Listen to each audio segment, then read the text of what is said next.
ও ইমানদার বান্দারা, তোমরা তোমাদের প্রভুর ইবাদত করো, তাকে রুকু করো, তাকে সিজদা করো, কল্যাণের কাজ করো, তাহলে তোমরা সফল হবা। যার জীবনে সিজদা নাই ওর জীবনটা ব্যর্থ, ইবাদত নাই মানে ওর জীবন ব্যর্থ। ও কোটিপতি হতে পারে, বাড়ি গাড়ির মালিক হইতে পারে, এগুলো দিয়ে সফলতা নাই। সফলতা রুকু সিজদা ইবাদত দিয়ে।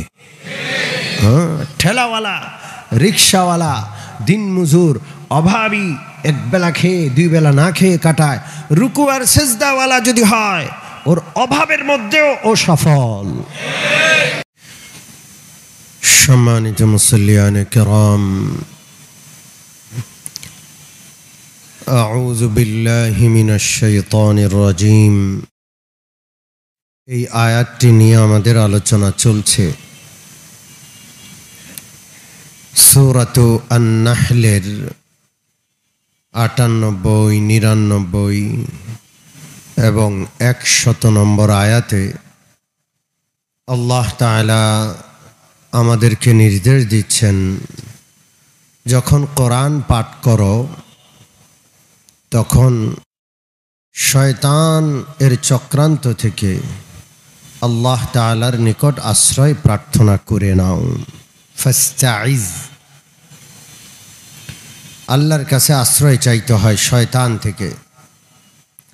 যারা আশ্রয় চায় আল্লাহ শয়তান থেকে তাদেরকে আশ্রয় দেন, ফলে শয়তান তাদের উপর কোনো প্রভাব বিস্তার করতে পারে না। শয়তান তাদের উপর প্রভাব বিস্তার করে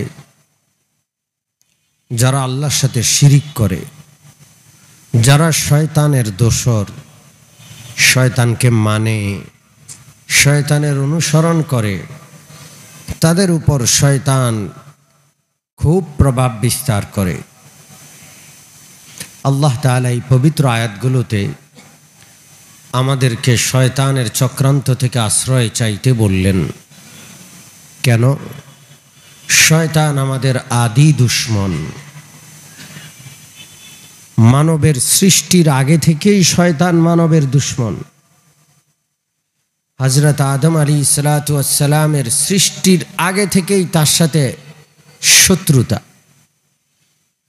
এই শয়তান কোনোভাবেই চাচ্ছিল না যে আল্লাহ তাআলা আদম আলাইহিসসালামকে সৃষ্টি করেন, আল্লাহর খলিফা বানান, এটা শয়তান চাচ্ছিল না। খলিফা হওয়ার দাবিদার সে ছিল। এটা এমন একটা বিষয়, আল্লাহর খলিফা হওয়া এমন একটা মর্যাদা, এটা চেষ্টা করে তদবির করে আদায় করা যায় না। এটা আল্লাহর নির্বাচন। আল্লাহ যাকে দেবেন সে লাভ করবেন, আল্লাহ যাকে দেবেন না কোটি বছরে ইবাদত করেও সে সেটা পাবে না।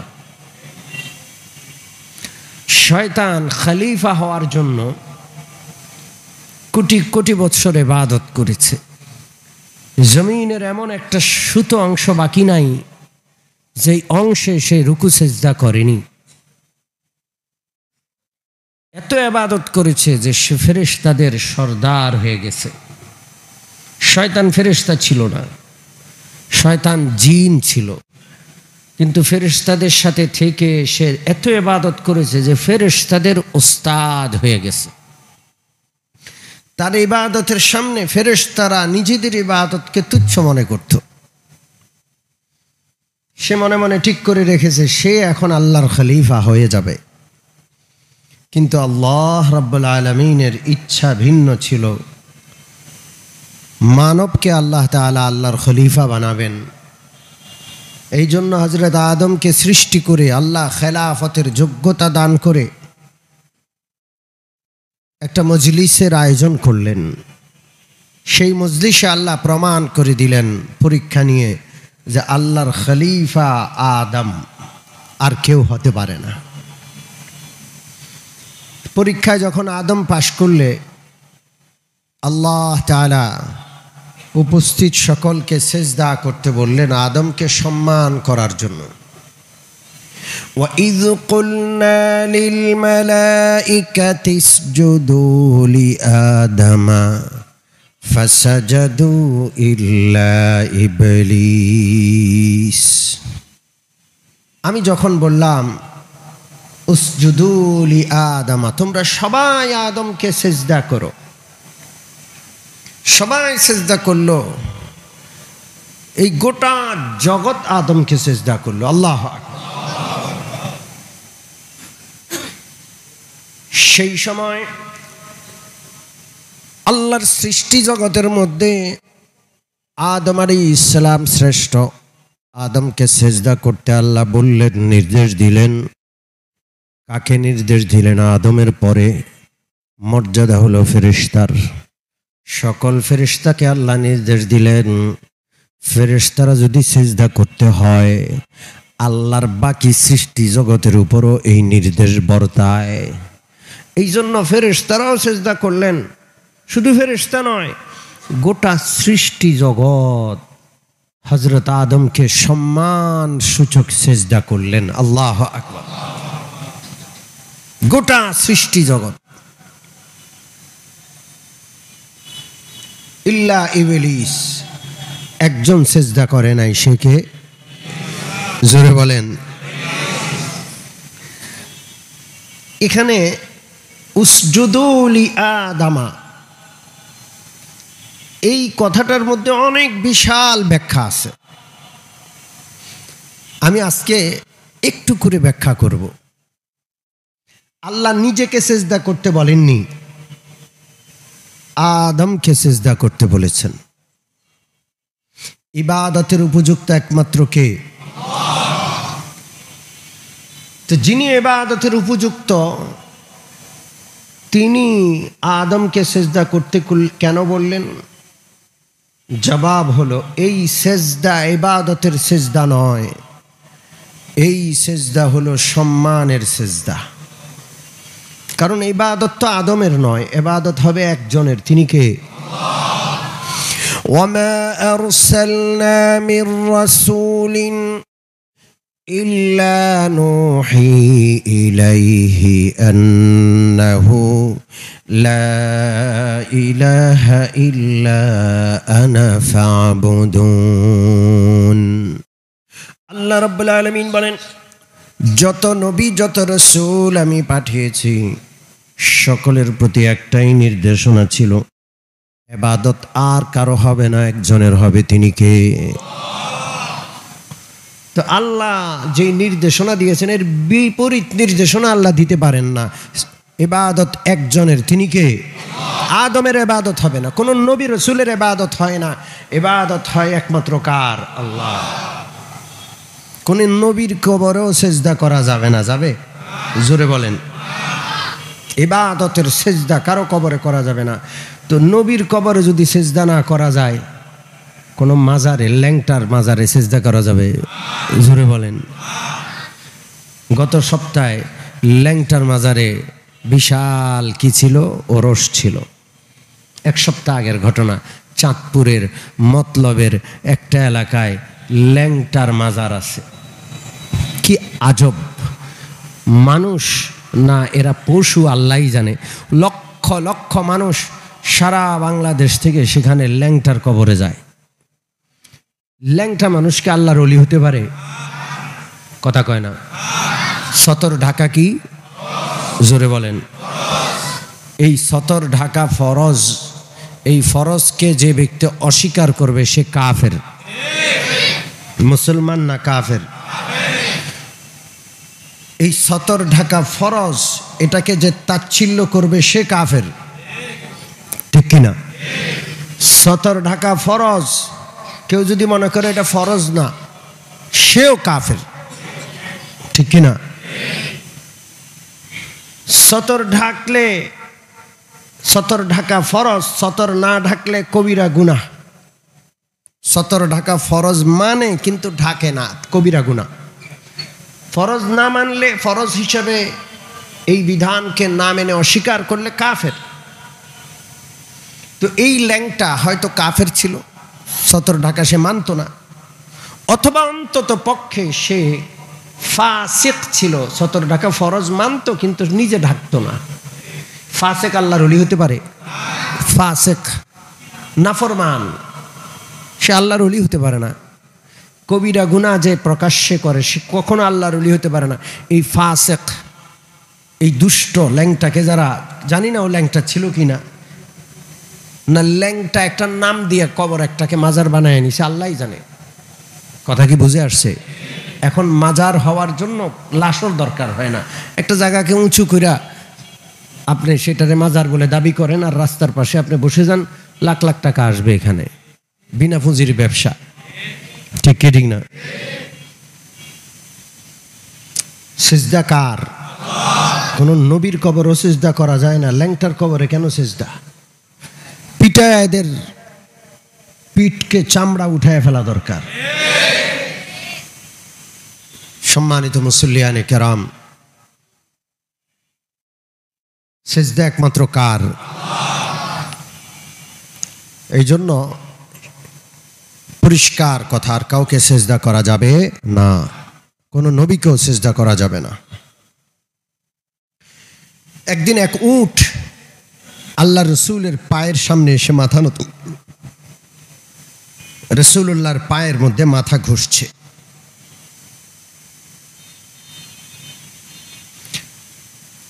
আল্লাহ রসুল সাল্লাল্লাহু আলাইহি সাল্লাম বলছেন, এই উট তার মালিকের বিরুদ্ধে আমার কাছে অভিযোগ করছে। মালিক তাকে পরিশ্রম করায় কিন্তু খাবার দেয় না। এই কথা রাসূলুল্লাহ বলছেন, এমন সময় পিছনে পিছনে একজন লোক দৌড়ে আসলো আর বলল, ইয়া রাসূলুল্লাহ, এটা তো আমার উট, উটটা হারিয়ে গেছে, আমি তালাশ করতে করতে আসলাম। রাসূলুল্লাহ বললেন, তুমি মালিক? হ্যাঁ।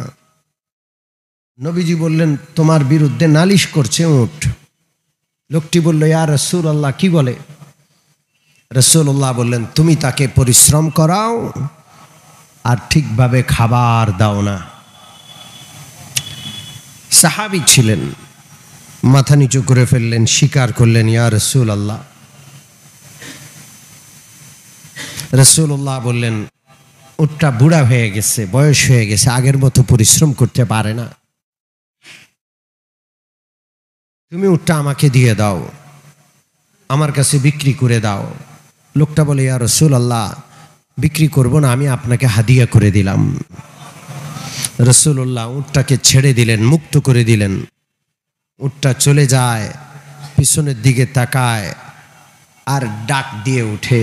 রাসূলুল্লাহ আমিন বলেন, আবার ডাক দেয় আমিন, আবার ডাক দেয় আমিন। তিনবার উটটা ডাক দেয়, রাসূলুল্লাহ তিনবার আমিন বলেন। সাহাবারা বললেন, ইয়া রাসূলুল্লাহ, উটের ভাষা আমরা বুঝি না, উট আপনার সামনে মাথা নত করে নালিশ করে, উট হাঁক দেয়, আপনি আমিন বলেন, উটের ভাষা আমরা বুঝি না, আপনার সামনে মাথা নত করে অভিযোগ করেছে, আপনি আমাদের অভিযোগের কথাটা বলেছেন। ওগো আল্লাহর নবী, উট হাঁক দিয়ে কি বললো আর আপনি কেন আমিন বললেন, এই ভাষাটাও বুঝিয়ে দিন।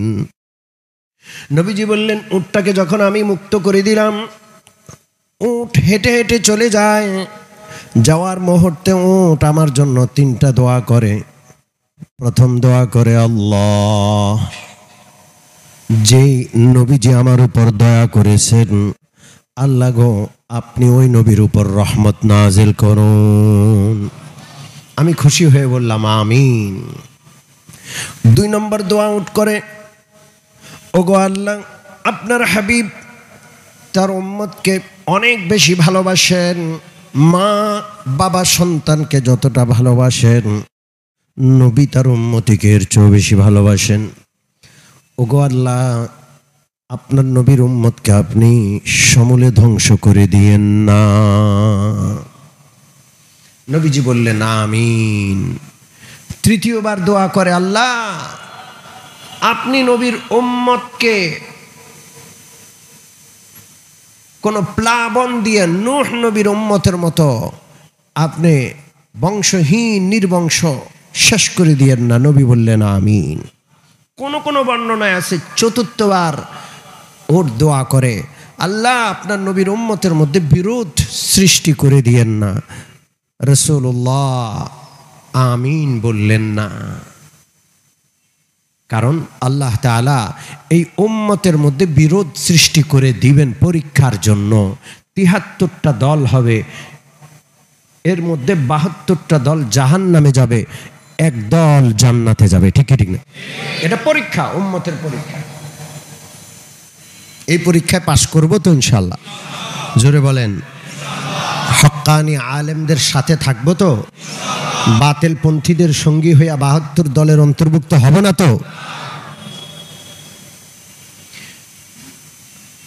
সাহাবারা বললেন, ইয়া রাসূলুল্লাহ, উট একটা বোবা প্রাণী, এরপরও আপনাকে সেজদা করে সম্মান করে।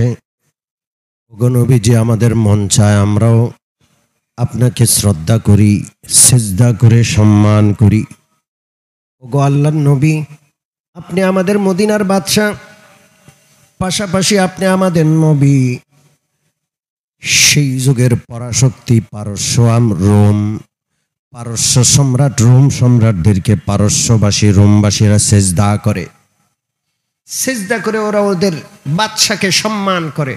আপনি আমাদের নবী, আমাদের বাদশা, আমাদের সব কিছু, আপনাকে একটু সেজদা করে সম্মান করতে মন চায়। আল্লাহ রাসূল সাল্লাল্লাহু আলাইহি ওয়াসাল্লাম বললেন, খবরদার আমাকে সেজদা করবে না।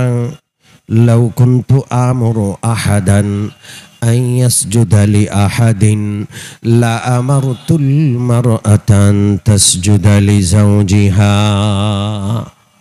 যদি আমি কাউকে সেজদা করার নির্দেশ দিতাম, তাহলে স্ত্রী লোকদেরকে বলতাম তারা যেন তাদের স্বামীদেরকে সেজদা করে। অতএব কাউকে সেজদা করা যাবে না, স্বামীদেরকেও স্ত্রীরা সেজদা করবে না। আল্লাহর পরে স্বামীর মর্যাদা। যদি সেজদা করার কোনো নির্দেশনা দিতাম, স্বামীকে সেজদা করার নির্দেশনা দিতাম। যেহেতু সেজদার নির্দেশনা নাই, এই উম্মত কেউ কাউকে সেজদা করবে না, এটাই আল্লাহর বিধান। আল্লাহু আকবার। আগের নবীদের শরীয়তে সম্মান সূচক সেজদার অনুমতি ছিল, এই উম্মতের জন্য সেই অনুমোদন ক্যান্সেল। ঠিক না? অতএব কবর, মাজার, জিন্দা, মুর্দা, কারো সামনে মাথা নত করা যাবে না। মাথা নত হবে একজনের সামনে, তিনি কে? জোরে বলেন, কে? পরিষ্কার কথা।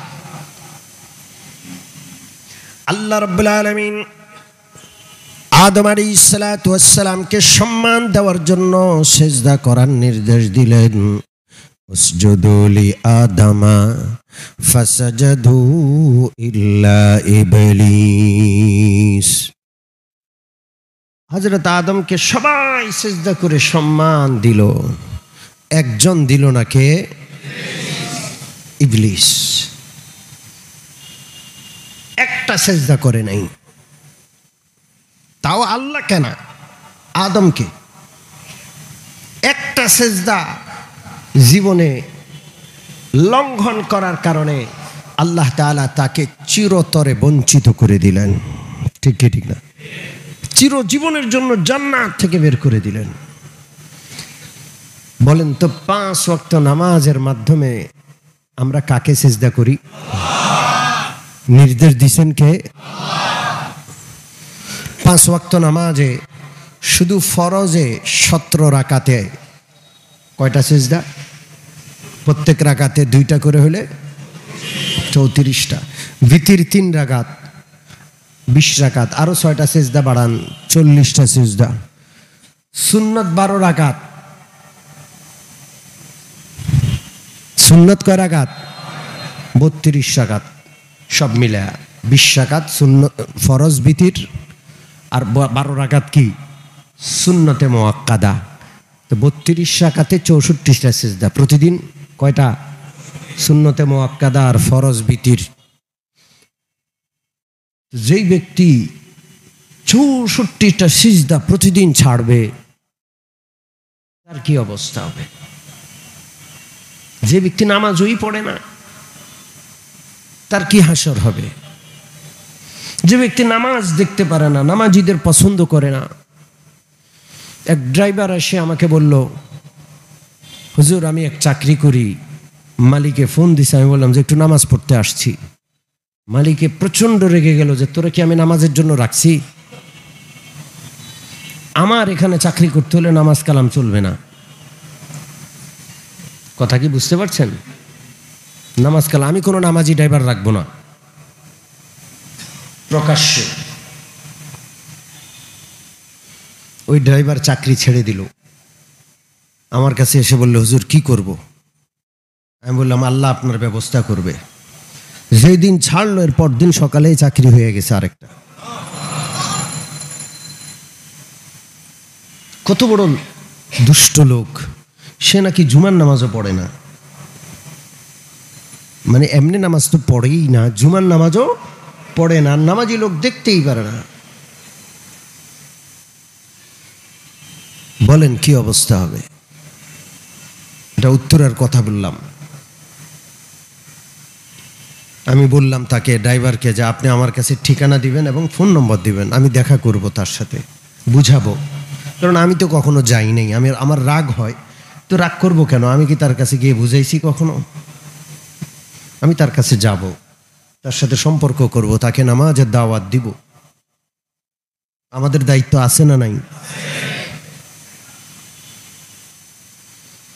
সম্মানিত উপস্থিতি, একটা সেজদা না করে ইবলিস হয়ে গেছে, চিরতরে জাহান্নামী হয়ে গেছে, জান্নাত থেকে বিতাড়িত হয়ে গেছে।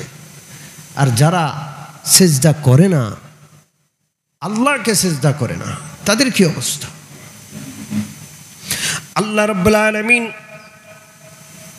হযরত আদমকে সেজদা করতে বললেন, আমাদেরকে অন্য গায়রুল্লাহকে সেজদা করতে বলেন নাই। যত জায়গায় সেজদার কথা সব আল্লাহকে। ইয়া আইয়ুহাল্লাযীনা আমানু রুকউ ওয়াসজুদু ওয়া'বুদু রাব্বাকুম ওয়াফআলুল খায়রা লাআল্লাকুম তুফলিহুন। ও ঈমানদার বান্দারা, তোমরা তোমাদের প্রভুর ইবাদত করো, তাকে রুকু করো, তাকে সিজদা করো, কল্যাণের কাজ করো, তাহলে তোমরা সফল হবা। যার জীবনে সিজদা নাই ওর জীবনটা ব্যর্থ। ইবাদত নাই মানে ওর জীবন ব্যর্থ। ও কোটিপতি হতে পারে, বাড়ি গাড়ির মালিক হইতে পারে, এগুলো দিয়ে সফলতা নয়। সফলতা রুকু, সিজদা, ইবাদত দিয়ে। ঠেলাওয়ালা, রিক্সাওয়ালা, দিন মজুর, অভাবী, এক বেলা খেয়ে দুই বেলা না খেয়ে কাটায়, রুকু আর সিজদাওয়ালা যদি হয়, ওর অভাবের মধ্যেও ও সফল। পরিষ্কার কথা। পবিত্র কোরআনে যতবার সিজদার কথা আমাকে আপনাকে আল্লাহ নির্দেশ করছেন, আল্লাহকে সিজদা করার জন্য, অন্য কাউকে নয়। কাকে? ওয়ারকাউ মা'র রাকিঈন ওয়াকুম মিনাস সাজিদিন ওয়া'বুদ রাব্বাকা হাত্তা ইয়াতিয়াকাল ইয়াকিন। সব সিজদার যত নির্দেশনা সব কার জন্য? আল্লাহর জন্য। এই জন্য সিজদা না করলে ইসলাম থাকে না। সিজদা না করলে কি থাকে না? ইসলাম থাকে না। সম্মানিত উপস্থিতি, আমি দুই চারটা হাদিস পড়ে আলোচনা শেষ করব। সিজদা নাই মুসলমান না। তিরমিজি, নাসাইর হাদিস। আল্লাহ রাসূল সাল্লাল্লাহু আলাইহি ওয়াসাল্লাম বলেন, আল আহদুল্লাযী বাইনানা ওয়া বাইনাহুমুস সালাত ফামান তারাকাহা ফাকাদ কাফার। প্রত্যেকের একে অপরের সাথে একটা চুক্তি আছে না নাই? দেশে আমি আছি, আমি কোনোদিন দেশের কোনো চুক্তিতে স্বাক্ষর না করলেও একটা নাগরিক হিসাবে রাষ্ট্রের সাথে একটা চুক্তি গোপনে আছে না নাই? সেটা মাঝে মাঝে লেখায় আসে, দেশের সমস্ত আইন আমি মানিয়া চলিব, দেশ বিরোধী কোনো কাজে আমি জড়িত হইব না, এই বিষয়গুলো আছে না নাই? আপনি স্বাক্ষর করেন বা না করেন, আপনি দেশের নাগরিক মানে দেশের সাথে আপনার একটা কি আছে? চুক্তি আছে। আল্লাহর হাবিব সাল্লাল্লাহু আলাইহি ওয়াসাল্লাম বলেন, আমার উম্মতির সাথে, আমার সাথে, আল্লাহর বান্দার সাথে, আল্লাহর সাথে একটা চুক্তি আছে। সেটা হইল নামাজ। ফামান তারাকাহা ফাকাদ কাফার, যেই ব্যক্তি নামাজ ত্যাগ করলো সে যেন কাফের হয়ে গেল। সেজদা নাই, ইসলাম নাই। সেজদা আছে, ইসলাম আছে। সেজদা নাই, নামাজ নাই, ইসলাম নাই। সেজদার নামাজ আপনার আমার জন্য আলো হবে। সেজদা নাই, নামাজ নাই, জিন্দেগি অন্ধকার, আখিরাত অন্ধকার। আল্লাহ রাসূল বলেন, মান হাফাযা আলাইহা কানাত লাহু নূরান ওয়া বুরহানান ওয়া নাজাতান ইয়াউমাল কিয়ামাহ। যেই ব্যক্তি সেজদার হেফাজত করবে, নামাজের হেফাজত করবে, নামাজ তার জন্য আলো হবে, নামাজ তার জন্য দলিল হবে, নামাজ তার জন্য আখিরাতে মুক্তির সনদ হবে। এই দুনিয়ার ক্ষমতা, টাকা পয়সা ও পারে কোনো কাজে লাগবে? জোরে বলেন। বাংলাদেশ থেকে টর্চ লাইট কিনে 100টা টর্চ লাইট কবরের ভিতরে দিলে আলো, সেখানে আলো হবে? জোরে বলেন। নূরান ওয়া বুরহানান ওয়া নাজাতান ইয়াউমাল কিয়ামা। শুধুমাত্র নামাজ আলো হবে কবরের অন্ধকারে, নামাজ হাসরের ময়দানের অন্ধকারে আলো হবে, হাসরের দিন দলিল হবে। আপনি জাগার মালিক, দলিল লাগবে না? লাগবে না? কথা কয় না। আমরা জান্নাতের মালিক ইনশাআল্লাহ বলেন। সেই জান্নাতের দলিল হলো নামাজ। জান্নাতের চাবি হলো কি? নামাজ। এটা হলো দলিল। আপনি বেনামাজি, টাকা পয়সা ক্ষমতা কোনো কাজে আসবে না। মরার সাথে সাথে দলিল নাই, ফকির আপনি, মিসকিন, কিচ্ছু নাই। নামাজ হইল দলিল। এই জন্য সন্তানদেরকে নামাজি বানাবেন। আপনার সন্তানের দুনিয়ার তুলনায় আখিরাতের ফিকির আর চিন্তা আপনার আরো বেশি করা দরকার। তাকে আখিরাতের জান্নাতের দলিল ধরায়া দিবেন, সেটা হলো 5 ওয়াক্ত নামাজ। সিজদাকারী বানাবেন। নাজাতান ইয়াউমাল কিয়ামা, কিয়ামতের দিন যার নামাজ নাই সে, তার মুক্তি নাই, তার নাজাত নাই। ওমান লাম ইউহাফিজ আলাইহা লাম তাকুন লাহু নূরান ওয়ালা বুরহানান ওয়ালা নাজাতা। যার নামাজ নাই, কিয়ামতে তার কোনো আলো নাই, তার কোনো দলিল নাই, তার কোনো নাজাত বা মুক্তির ব্যবস্থা হবে না। এবং কিয়ামতের দিন তার অবস্থাটা কি হবে? আল্লাহর নবী বলেন, وكان يوم القيامة مع قارون وفرعون وهامان। কিয়ামতের দিন সে কারুনের সাথী হবে, ফেরাউনের সঙ্গী হবে, হামানের সাথে থাকবে। নাউজুবিল্লাহ। বেনামাজির হাসর হবে কারুন, ফেরাউন, হামানের সাথে। খুব বড় লোক, কি বলেন? এক একজন বাদশাহ, রাজা, ঠিক না? জোরে বলেন। ওদের সাথে থাকবেন? আপনার পোলারে ওদের সাথে বানাবেন? নামাজ ছাড়া মুক্তির কোনো উপায় নাই। সেজদা না করলে শেষ। সেজদা নাই, জিন্দেগি বরবাদ। সেজদা আছে, জিন্দেগি সফল।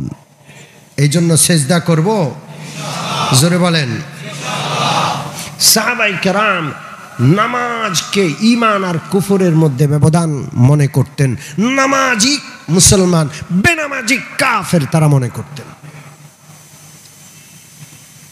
এই জন্য নামাজ আদায় করব ইনশাআল্লাহ। জোরে বলেন ইনশাআল্লাহ। আল্লাহ তাআলা আমাদেরকে সিজদা ওয়ালা বানায় দেন। উসজুদু লি আদামা। আল্লাহ তাআলা সকলকে আদমকে সিজদা করতে বললেন, আর আমাদেরকে সিজদা করতে বললেন কাকে? আমাদেরকে। আদমকে নন, অন্য কোনো নবীকে নন। আমরা সিজদা করব কাকে? তো আদমকে সিজদা না করার কারণে শয়তান আর ইবলিস, যদি ইবলিস হয়, শয়তান হয়, আর সিজদা কয়টা সিজদা করে নাই? জোরে বলেন। আর আমি আপনি যদি সিজদা না করি, এক এক দিন সিজদা না করলে কয়টা সিজদা বাদ যায়? 64টা সিজদা। শুধু সুন্নত, শুধু ফরজ, বিতির সুন্নতে মুআক্কাদার সিজদাগুলো হিসাব করলে কয়টা? কথা কয় না। আবার প্রত্যেক রাকাতে কয়টা কয়টা রুকু? একটা একটা রুকু। প্রত্যেক রাকাতে কয়টা কয়টা রুকু? জোরে বলেন। ওই রুকুগুলোরে যোগ করেন। রুকুগুলোরে কি করেন? যোগ করেন। 100 বা 101টা হয়। রুকু কিন্তু সেজদার ভাই। রুকু কার ভাই? সেজদা যেমন ফরজ, রুকু কি? জোরে বলেন। ওয়ারকাউ ওয়াসজুদু, রুকু করো সেজদা করো। তো 34 রাকাতের রুকু আর সেজদা সব যোগ করলে 100 বা 101 হইয়া যায়। ঠিক কি ঠিক না? হিসাব কি সুন্দর। একটা দিন কেউ নামাজ না পড়লে সে আল্লাহকে 100 বার সেজদা করলো না, রুকু করলো না, তার কি হাসর হবে? এই জন্য আমরা সেজদা করব ইনশাআল্লাহ। সেজদা না করে শয়তান শয়তান হয়েছে। যে মানুষ নামাজ পড়ে না ও শয়তান। শয়তানে দেশ ভরে গেছে, মুসলমান কই? আল্লাহ সাহায্য আসবে কেমনে বলেন? দেশ ভরে গেছে শয়তানে। এই জন্য আমরা সেজদা না করে শয়তান আর শয়তানের দোসর হব না ইনশাআল্লাহ। রাজি আছি? আজকে শুধু সেজদা সম্পর্কে আলোচনা করলাম। শুধু কি সম্পর্কে? উসজুদু লি আদামা। এই জন্য সেজদা করব। আল্লাহ আমাদের সেজদাকারী বানায়া দেন, রুকুকারী বানায়া দেন। রুকু অবস্থায়, সেজদা অবস্থায় মরণ দান করেন। রুকু সেজদা এত প্রিয় হয়, সেজদা গেলে, রুকুতে গেলে মাথা উঠাইতে মন চায় না, এবং কামনা এমন হয়, আল্লাহ আপনার কাছে তো আমার যাইতে হবে। রুহের মালিক আপনি, জানের মালিক আপনি। ও আল্লাহ, আপনাকে সেজদা করা অবস্থায় মালিক, তখন আমার রুহ নিয়েন। আমি যে আপনার গোলাম, এবং চূড়ান্ত গোলামি অবস্থায় রুকু এবং সেজদা অবস্থায় আপনার কুদরতি কদমে যেমন আমার মরণ হয়। আমিন বলেন। وآخر دعوانا الحمد لله رب العالمين وصلى الله تعالى على خير خلقه محمد وآله